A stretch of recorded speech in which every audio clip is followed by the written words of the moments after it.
Serious question, AP. How do you reconcile the fact that God teaches us to avoid traditions of men and idolatry with the rituals of Catholics? And D Wood is not Catholic and so on, but you got to be careful with, because it would be pretty common for Protestants to say, look, they have a picture of this or something like that. That's idolatry.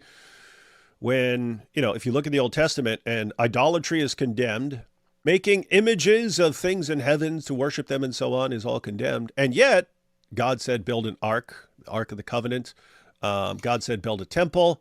And then for decoration of that temple was all sorts of images of things like angels and so on. So I'm just pointing out that it would be very easy to say, look at all that idolatry. And yet it was actually part of it.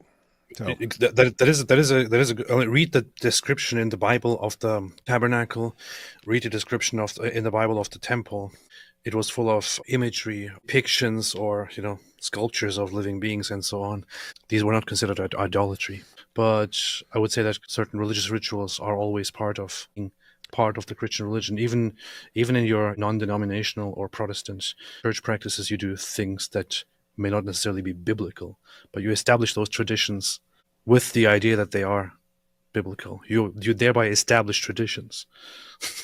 It's kind of an interesting paradox. But Catholicism and Orthodoxy, or the early church, you have had traditions that were never really considered contradictory to any of the teachings of the Bible. I don't see any contradictions between the teachings at all, and I see great use and great benefit and great peace in them.